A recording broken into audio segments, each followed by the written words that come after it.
All right, here's a follow-up on a story we first told you about last week. 13 years ago, the voters in California voted to end racial affirmative action at University of California schools.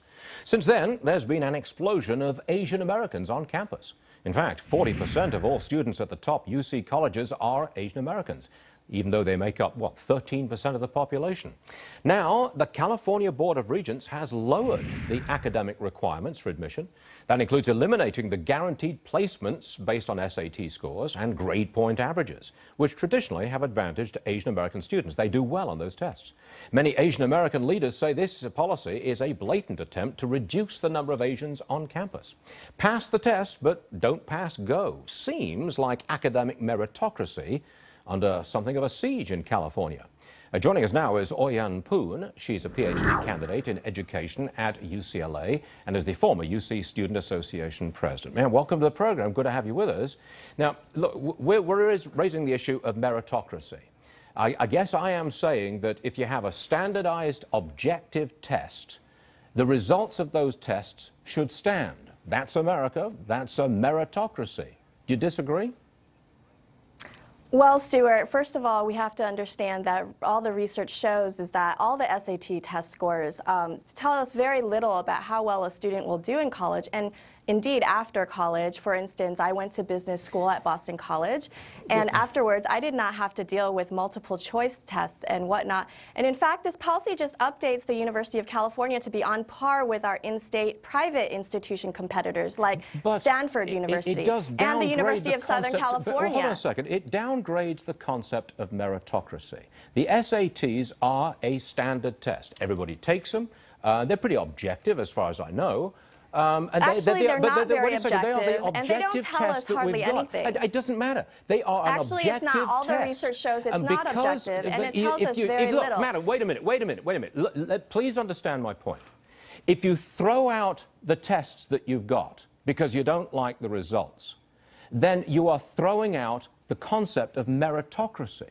That's deeply American. We don't care who wins and who loses so long as you have an objective test. We've got it. Well, why throw it out?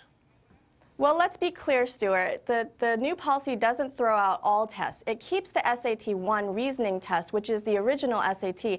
Secondly, all the policy does is talk about eligibility. The policy is called Entitled to Review because the UC is very unique in that you have to be, as a student, even if you have a 4.3 GPA, you can't necessarily apply to the University of California unless you've met minimum requirements. And that does not require minimum scores. It just means that you have to take certain tests. Whatever your scores, it doesn't matter. In fact, Stanford University and the University of Southern California and our public institution peers like University of Virginia and Michigan do not require the SAT-2 exam, which is what the new policy gets rid of. Okay. And this is not lowering standards. It is actually updating it so that the University of California can be competitive with our peers. Do you think the new policy is designed to get the number of Asians, the proportion of Asians, down? Do you?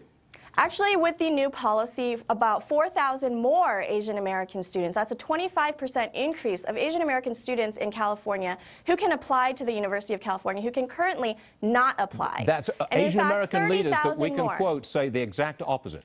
The Asian American leaders in California say the exact opposite. They say, we do well on these tests, we study for them, we do well, we take a lot of places, it's a meritocracy, let us in.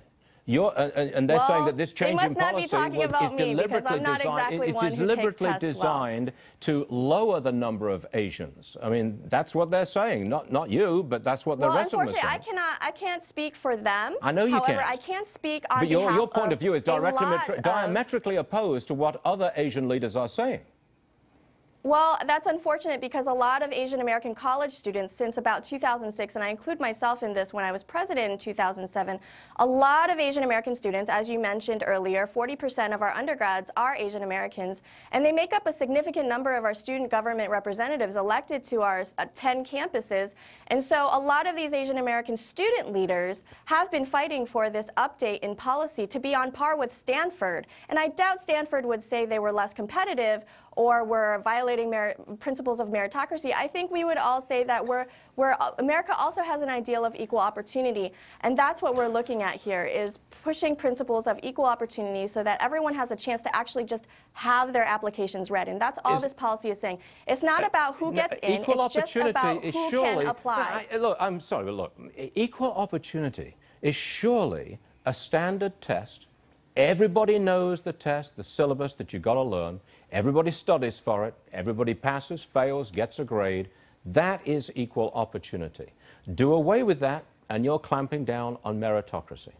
I know we disagree. And again, I understand that we disagree, and I'm sorry, we're out of time. I really do. No, seriously, I apologize for being out of time, because I think we could really discuss this at some length. But we appreciate you being with us today.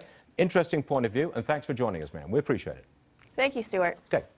Pro wrestling, a paragon of American business, is possibly looking at some serious legal troubles. We'll have the story with Chris Carter just ahead. Dow's down 19.